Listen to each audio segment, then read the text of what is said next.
Please be seated. The record will show the presence of the jury, the defendant, and all counsel. Ms. Lamont, you may continue.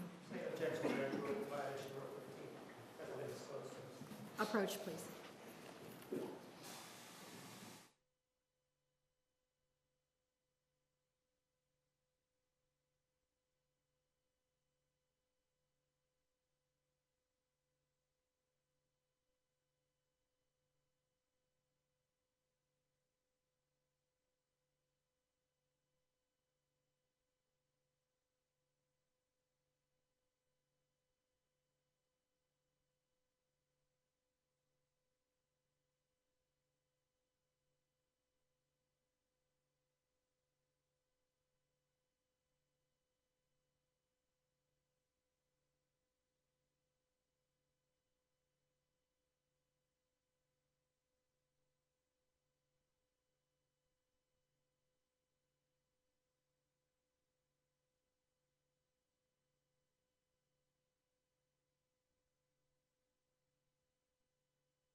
Hi, Dr. DeMarti. We were just finishing up talking about the MCMI, right? Yes. Okay.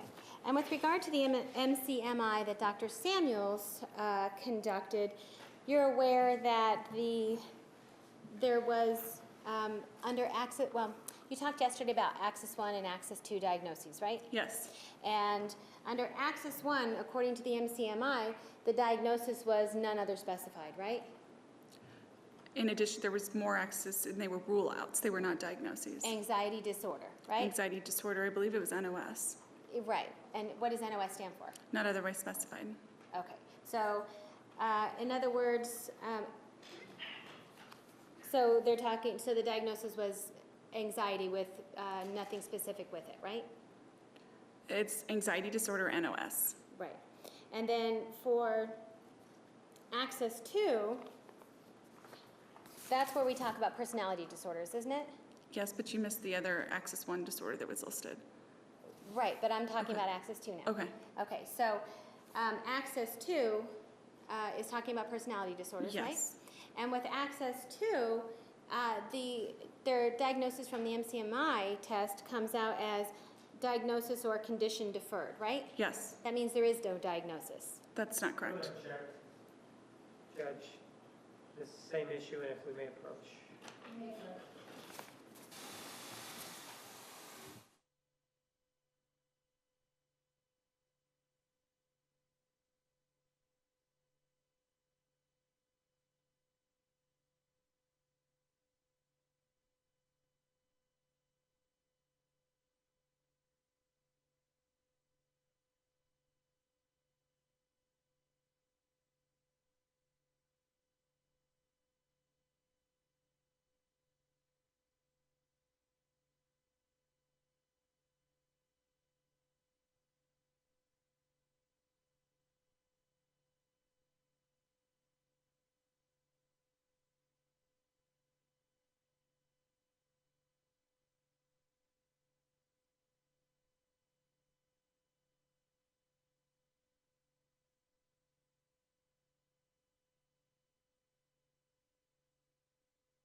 Okay, Dr. DeMarte, we're talking about the MCMI, right?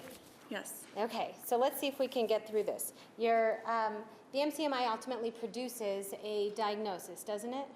rule out diagnoses, things to consider. Okay, so things to consider, and they talk about Access 1 and Access 2. Yes, And in Access 1, with regard to MCMI, and also what Dr. Samuels found with regard to his other reports, you're aware that he diagnosed Access 1 as post-traumatic stress, right? yes, And he found it to be acute. yes, And you're aware that as under Access 1, he has anxiety disorder, none other specified, NOS, he does where? under Access 1. On what are you referring to? Are you His referring- report. Judge, May I if you approach? show- May I approach? I'm showing you exhibit 627.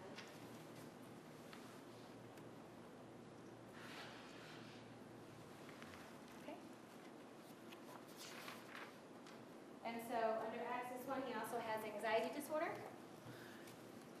Yes, And under Access 2, you're aware that based on the MCMI, the diagnosis was personality disorder NOS. yes. So there was no diagnosis for borderline, right? It was personality, just NOS, indicating that there was the presence of a personality disorder. Right. It's not specifically indicating borderline, is it? Yeah, that's correct.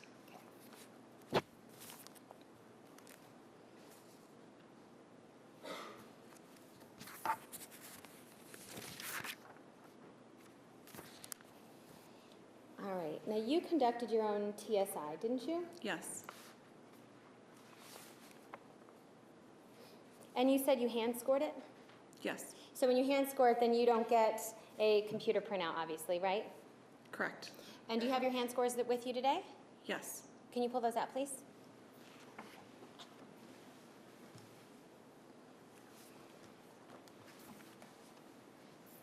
Can I have them? I'm going to mark them. what do you want? The raw data?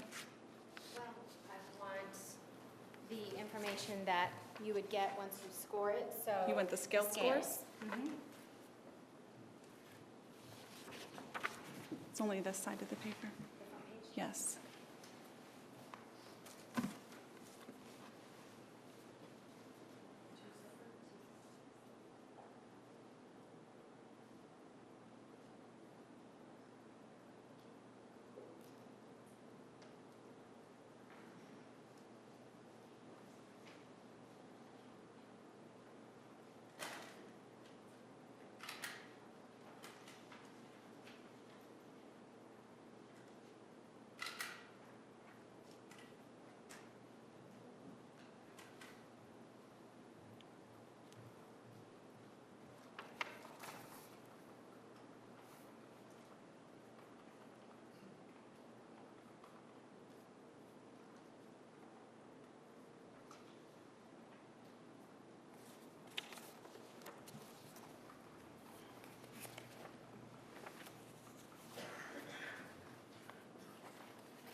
All right.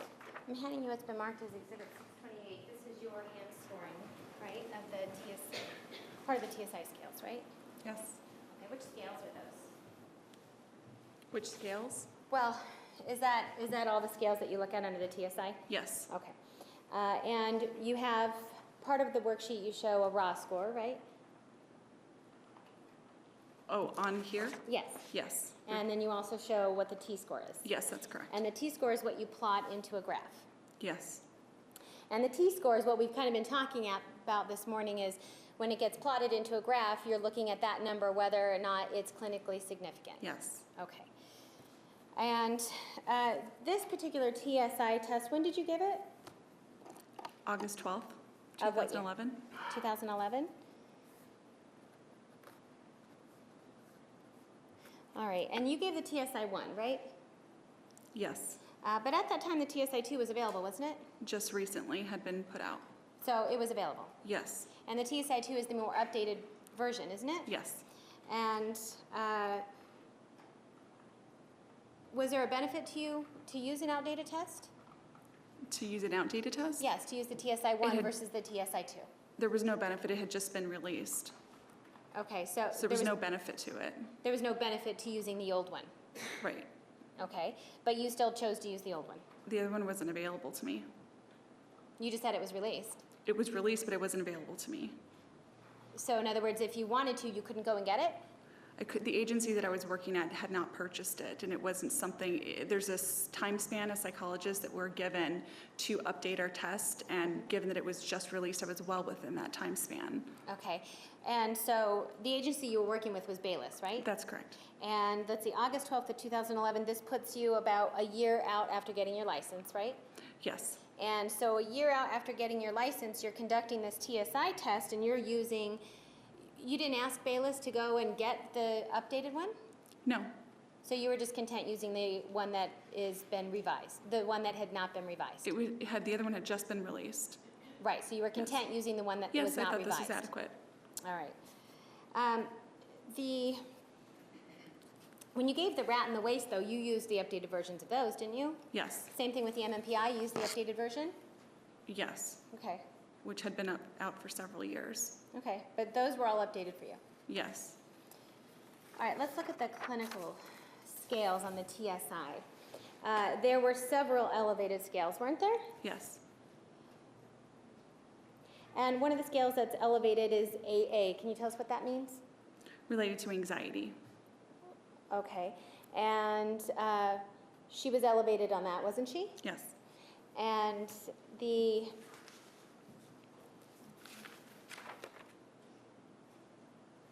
the clinical elevation on this test is actually at 65, not 75, right? that's correct. Okay, so things above 65 is clinically elevated, right? Yes, And so clinically elevated was anxious arousal. That's what you were saying relates to anxiety. yes, And you also found that depression was also elevated, right? yes, And depression was elevated to 78. Is that what you got? yes. And we also have DA. What is that? Can I reference my notes? Sure, if you need to. That's the avoidance subscale. I'm sorry, it's the what? Avoidance subscale? Okay, defensive avoidance. Does Yes. that sound right? All right, and so defensive avoidance, and that's avoiding what? What is that talking about? Avoidance in general. The TSI doesn't specifically identify a specific trauma, so it's just general avoidance type of behaviors. Okay, and so under general avoidance type of behaviors, it's elevated at 66, right? Is that what you got? Yes. Okay. And then we have DIS. What's that? Do you need to refer to your notes? Yes, I'm referring to my notes. Okay. I should let you know that. Dissociation. Okay. And so dissociation, that was also elevated, wasn't it? Yes, And that was elevated to 73. correct. And then we also have SC. What's that? And if, are you I'm referring referring to my notes. Sexual concerns. All right. And that was elevated to 80, right? Yes. And then we have DSB. Just, do you know what that is? It's another sexual scale. Okay. And that was elevated, wasn't it? Yes. And we also have ISR. Can you tell us what that is? It's related to identity. Okay. Impaired self-reference? Yes. Okay, so does that have to do with when somebody does not view themselves in a positive manner? Impaired self-reference is self-concept, kind of related to the idea that I was speaking about yesterday. Okay. So you'd agree that it also can mean low self-image, right? It's more related to self-concept. So not related at So all to identity. self-image. There's some overlap. Okay. And so there's some overlap with self-image and self-esteem, right? Yes. And this one was also elevated to 83, wasn't it? Yes. And the elevation of that means that there is a impaired self-reference, right? Yes. Or that she has a lower self-image or lower self-esteem. Those overlapping ideas, right? And identity confusion. So you're saying, Self-concept and identity. so impaired self-reference also has to do with identity. Yes. Okay. Which is self-concept. All right. And the scale, when it goes up to 83, as high as that, it doesn't tell you identity or self-image, right? Correct. It doesn't parse it apart. Okay.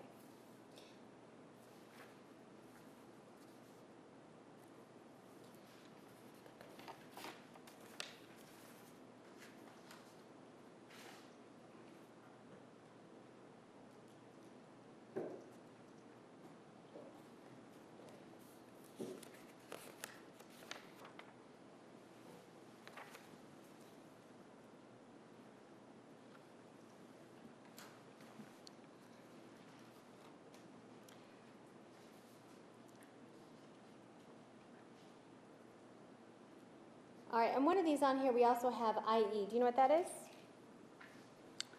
I'll reference my notes. Sure. Intrusive experiences. And do you have that on your scales there? Do I have what? The IE, is it showing up there? As an item, yes. Yes, okay. All right, and what's the number that you get on that? 61 is a T. Okay, is the T-score, right? Yes. All right. And so that falls just below clinically significant, doesn't it? Yes, it falls below. Okay. And so based on the work that you've told us about that you've done with some of domestic violence women who've suffered from domestic violence, you'd be aware then that a lot of times battered women suffer from low self-image, don't they? Yes.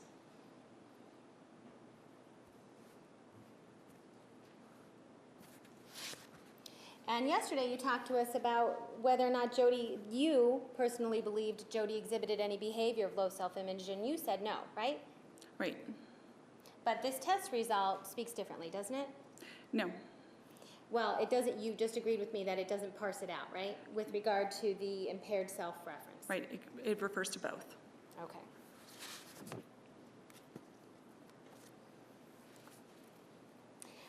One of the other scales on this TSI is AI. Do you know what that is? Mm-hmm. What's yes. that? I'm going to refer to my notes. It's anger irritability. All right. And what's the T-score on that one? 43. All right. And 43, that's not clinically significant, is it? That's correct. Yesterday you talked to us about Jodi's floating profile being one that is prone to violent outbursts or anger, right? You're confusing two terms. Violent outbursts, you said, right? You're confusing floating profile with that interpretation. Okay. Well, let's not talk about floating profile for a second. Okay. One of the things that you said with regard to Jodi's personality traits is that there would be a tendency for violent outbursts, right? Yes. Okay. And but here, when we're talking on the TSI scale with anger and irritability, she falls below clinically significant, right? That's correct. And when you hand score these, do you get the composite scales? That's what you're looking at, just the T scales. Okay. Well, do you get also the summary scales? I'm talking about summary scales. This is all that you get. Okay, so you didn't do anything with regard to the summary scales groups. There's three groups that it's grouped into three different groups. Not in the original TSI. Okay. So you didn't do that then. It's not part of the scoring.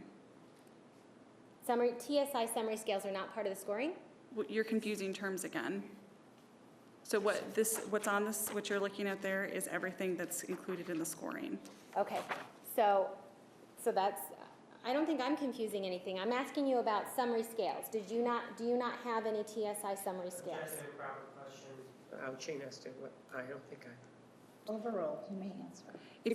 Are you referring to the summed raw scores? No. That would be a summary scale. So that's not what you're referring to. No, I'm talking about the summary scales of trauma, self, and dysphoria. Do you have those? No, Okay, so you didn't do those. those aren't part of the scoring. Okay. So then you don't have any significance with regard to the scales, the summary of trauma, the summary of self, and the summary of dysphoria, right? It's not part of the scoring. Okay.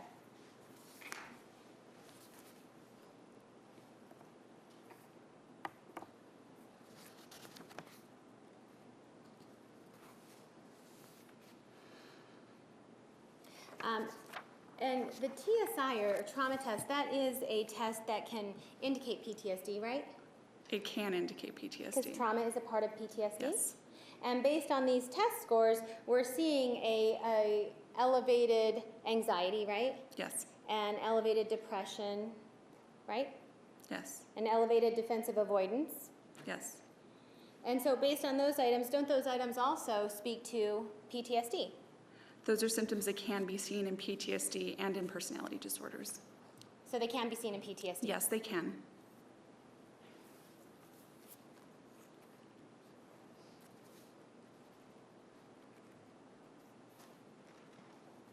All right.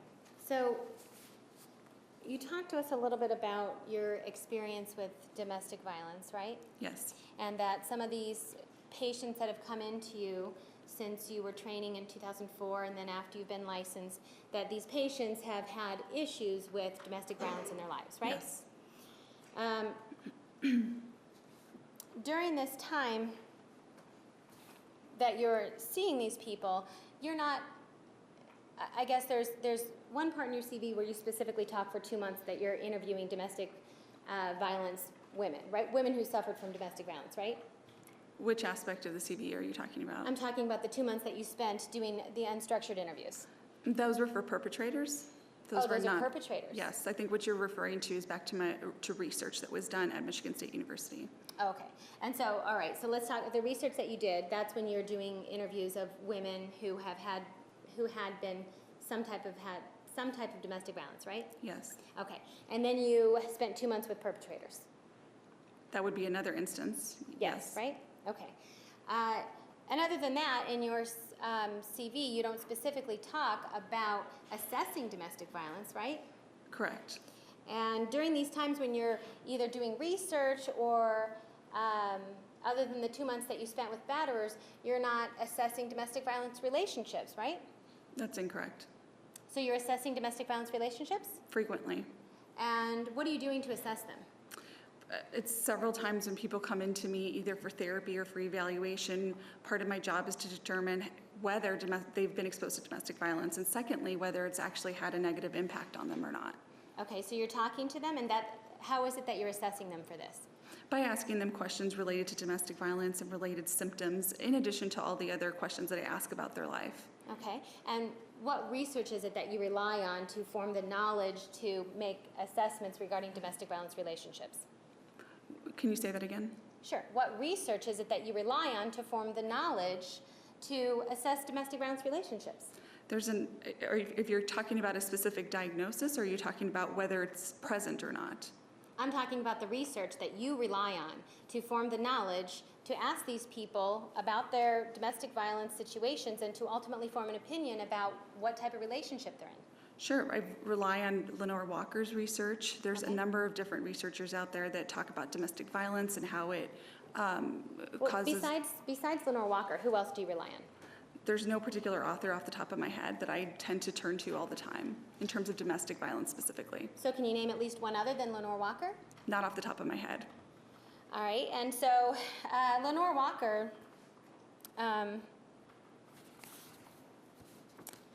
let's see. That's who you talked about yesterday, right? Yes. Can you tell us, okay, so are there any books that you've read recently with regard to domestic violence that you rely on? Recently, Yes. I've referred back to Lenore's recent book, and I think it was in 2009 was when it was last published. It's the 3rd edition. Okay, so other than Lenore Walker, any other books that you've read with regard to specialties in domestic violence? Yes. What are those? I don't have the titles off the top of my head. Okay, so it's not something that you know off the top of your head? Correct. And what about journals? Do you Yes. receive any journals with regard to domestic violence? I don't receive any journals because I have access to them online. Okay, so which ones do you access online that are specifically made for domestic violence? I access journals. Journal articles. I don't access specific journals. So if there's a patient that I'm seeing that is suffering with a particular disorder or problem, I'll look up research associated with that and just using a broad database. So then are you telling me that regularly speaking, you don't keep up with domestic violence and the new research in the field by regularly reading domestic violence journals, the articles contained in these special journals? No, that's not what I'm saying. So you do then regularly keep up with domestic violence journals? You're talking about journals and I'm talking about research articles. Those are very different things. Well, I'm talking about the articles contained in the journals. Right, so I read articles frequently. Right, okay. So I understand that you read articles frequently. What I'm talking about is, are you reading articles frequently that are contained and written especially for domestic violence? Yes, I don't know the exact journals because as I'm reading the article, I don't look up and reference what journal this specifically came from. I just Okay. know it's peer reviewed. Okay. Can you give us any of the names of the articles that you've read recently? I don't commit those to memory. Okay. So when was the last time you read one of these? Last week, Okay, and you don't remember the name of it? I don't commit these things to memory. I have a full patient load that I see on a weekly basis. That's not something that's important to me to keep the title of it. Okay. And you don't remember the journal that you got it from? I didn't get it from a journal again, I got it from a broad database. Right. But ultimately, they're published in a journal, aren't they? Yes, Okay. And you don't remember the name of the journal that this article that you read last week was published in? I did not look at the journal. Okay. Correct.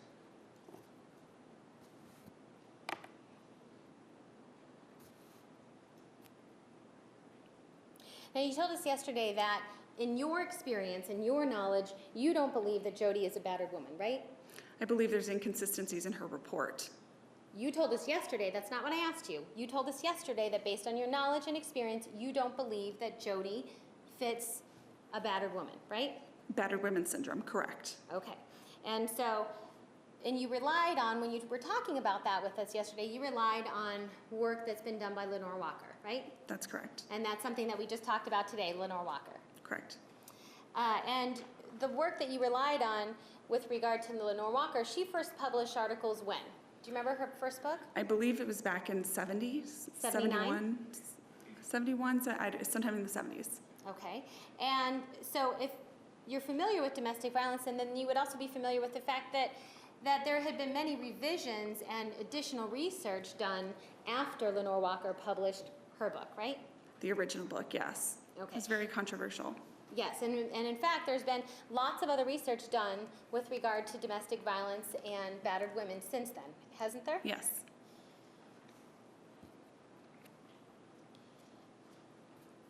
The book that we're talking about being published by Lenore Walker, that's where you get these 6 criteria from, right? Yes. And that's the one that we're talking about being published in the 70s, right? No. She came out with the 6 criteria back then, didn't she? No. No?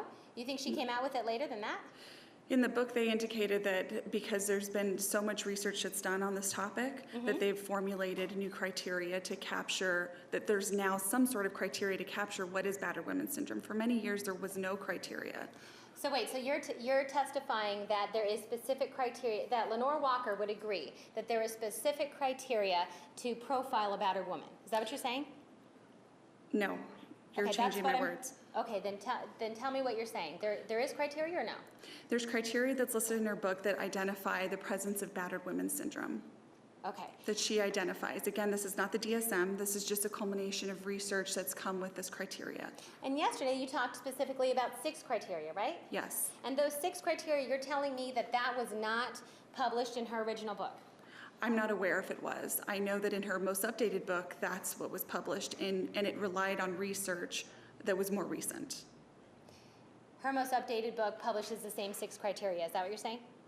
No, I just said to you that I'm not aware if it was published before. The way that it's written in this book indicates that it's based on new research, Right. and that this is new criteria. Okay. So the new criteria based on the new research, and new research done by other people, right? By a number of people. Right. Do you know who Marianne Dutton is? Yes, I've heard of Dutton. Who's Marianne Dutton? I believe a researcher. Right. And tell us what her research has shown.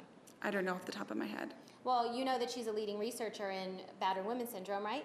I don't know off the top of my head. Okay, well, then perhaps you know that she has done updated research with regard to battered women syndrome, right? It sounds like you have some information about that. Do you know that? I'm not aware of her name specifically, as I highlighted earlier. I don't commit that to memory. Okay, well then maybe do you commit to memory that the updated research with regard to battered women syndrome actually takes a global view at it now? Are you aware of that? What do you mean by global view? Well, that it shows that the more likely diagnosis for battered women syndrome is PTSD. Are you aware of that? I'm very aware that PTSD and battered women syndrome have been used together, yes. Okay, and are you aware then that with the updated research, even Lenore Walker isn't using those 6 criteria anymore? Are you aware of that? Those 6 criteria include PTSD. Are you aware that Lenore Walker does not even use those 6 criteria anymore? That seems inaccurate. So you're not aware of that? Based on the criteria. That doesn't sound accurate. Okay, so you disagree then? Yes. And you've never met Lenore Walker, have you? No. Okay.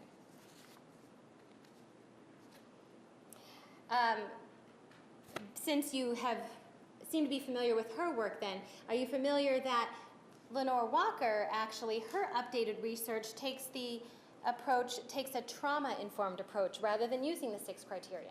No, I was not aware of that.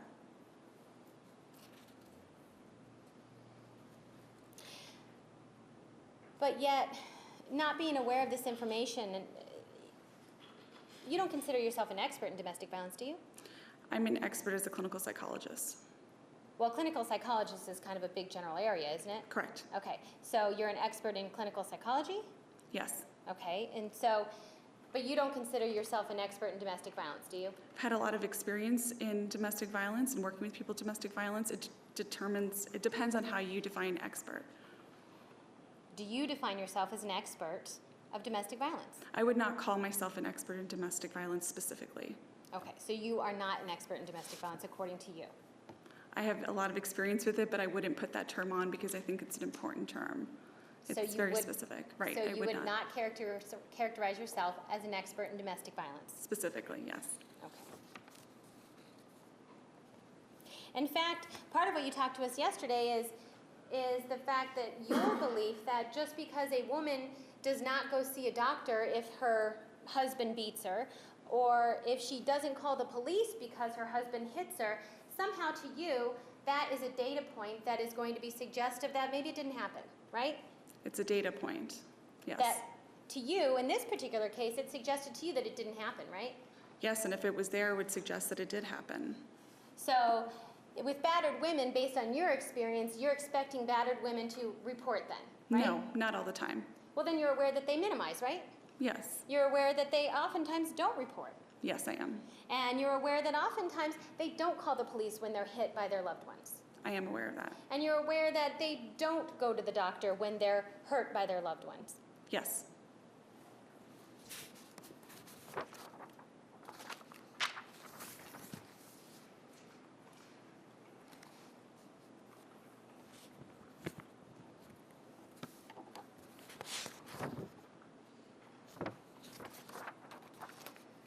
You talked a little bit about yesterday about the fight or flight syndrome, right? Yes, Okay. And being a psychologist, you know about the brain, right? correct, And that's what you study, right? correct. The fight or flight syndrome, that's a physiological, it causes a physiological response, doesn't it? Yes, It's something that we can't control necessarily, yes. right? And you talked, just one sec.